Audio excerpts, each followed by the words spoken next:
A.C.P.U. Freeze. With blurry sight comes quite the fright in a story both bitter and sweet. Releasing October 19th, 2023, this event follows the ARC's Central Police Unit as they track down a dubious individual giving out suspicious candies to citizens during Halloween festivities. Releasing along with this event is Curie, a mostly blind police officer of the A.C.P.U. with a heart full of determination. She is the main character of this event's story. During the 1.5-year anniversary's global popularity poll 2, the theme song for this event was voted the most popular song in the game by players. A.C.P.U. Freeze is available in the archives. Rewards for completion include a lobby background. It's Halloween once again in the Ark. Events are planned throughout the city, including the Candy Ghost Party. Candy will be given out after completing tasks that can be exchanged for rewards. While the radio station makes its announcements, a mysterious individual marvels at their completed candies. They are eager to give them out when the festivities begin. The commander's room. He sits and listens to the radio announcements as Anise and Neon enter.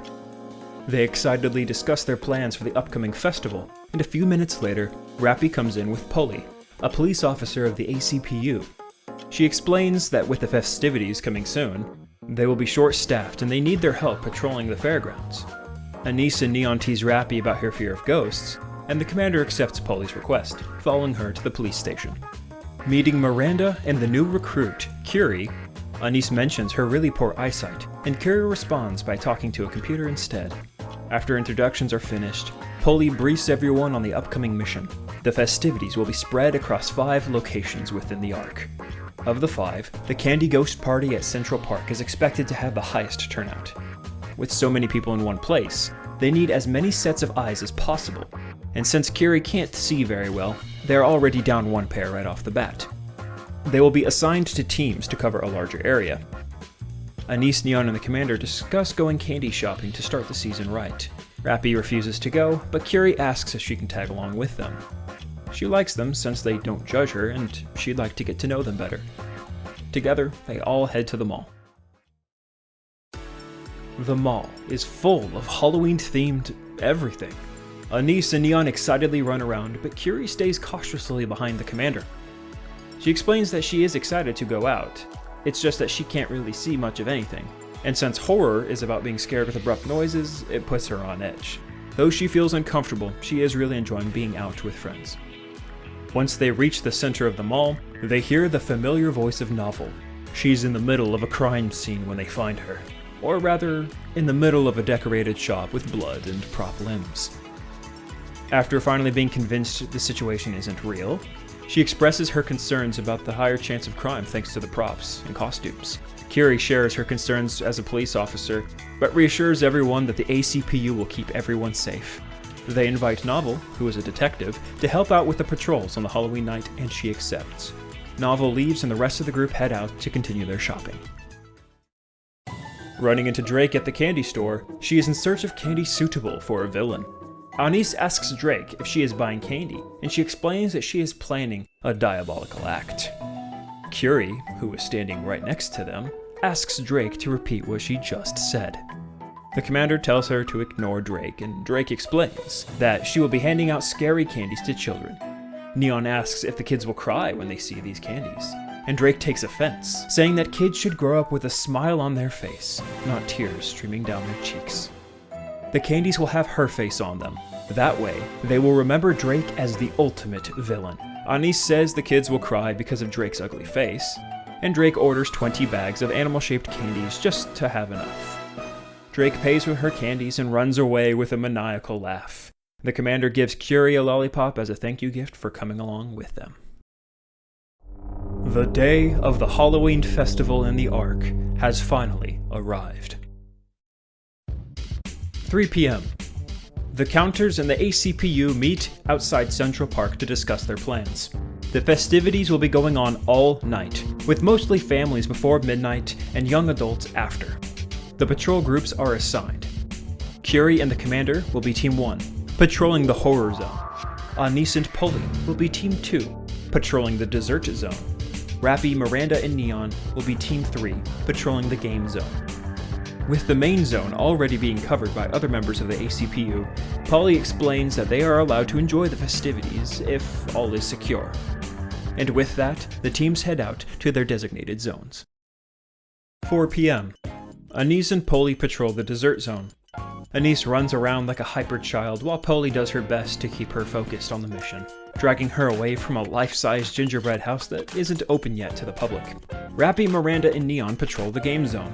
Miranda is suspicious of the use of firearms, so she investigates and tests what end up being toy guns for one of the games. Curie and the commander patrol the horror zone, finding it to be a lot scarier than expected. Curie, though scared, holds fast to her duties as a police officer. 4:20 p.m. The horror zone. An employee in a costume approaches Curie and the commander. She thanks them for their efforts and gives them a basket of candy that the woman made.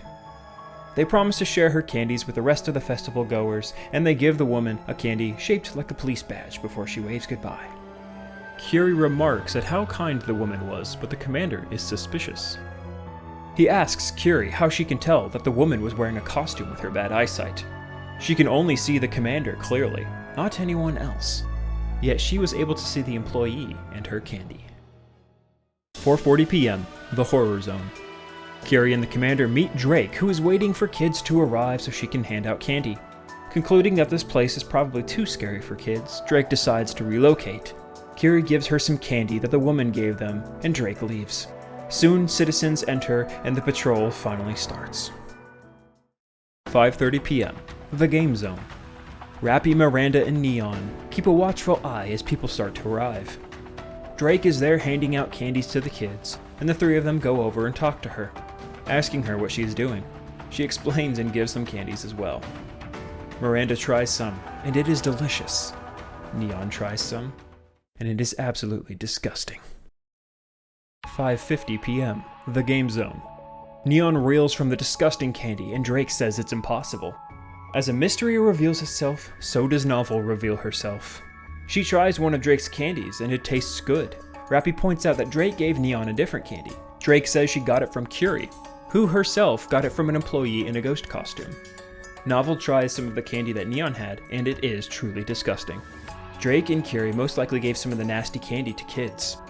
Novel declares this an emergency and that they need to report the situation to Polly. 6:20 p.m. The dessert zone.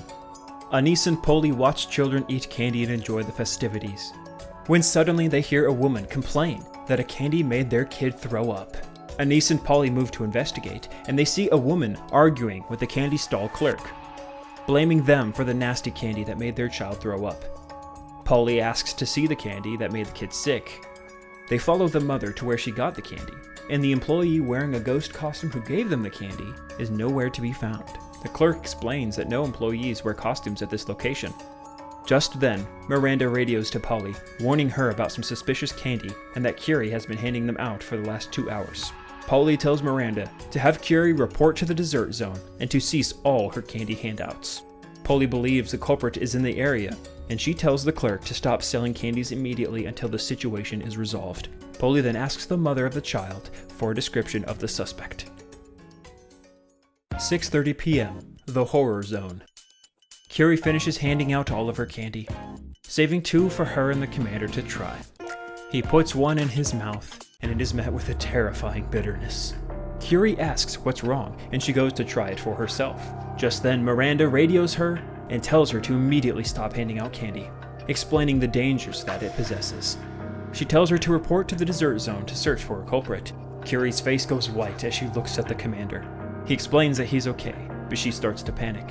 She gave away all of the candy that the mysterious employee gave her. The commander calms her down, and together they head out to the dessert zone. 6:50 p.m. The dessert zone. All 3 teams meet up, and Curie explains that all of her candies have already been given out. Just then, an announcement over the loudspeaker tells kids to hide their candies from the villainous Drake, as she will be going around to steal their candies from them in a park-wide event. This is a plan that will hopefully buy them some time to find the culprit. They all give the descriptions that they have of the suspect, and since none of them match, they realize they might be dealing with a professional. They try to figure out a plan on how to find the culprit when the commander chimes in. He walks over to Curie. He tells them that she can see the woman clearly. Polly makes her the spotter to find the culprit, and with that plan, the A.C.P.U. and the counters head out to find their target.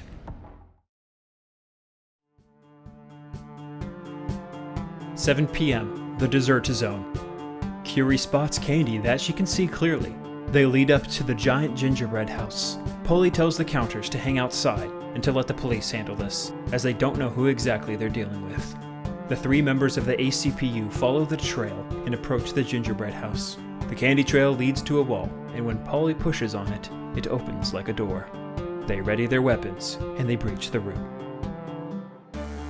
The room is empty. Polly tells Miranda to watch their 6 and for everyone to stay frosty. They move deeper into the dark room as a squad, covering each other's flanks. Then they suddenly hear a voice, congratulating them? Curie confirms the person who is speaking is their target. Polly asks her a few questions as she sees her wearing an apron and surrounded by baked goods and candy.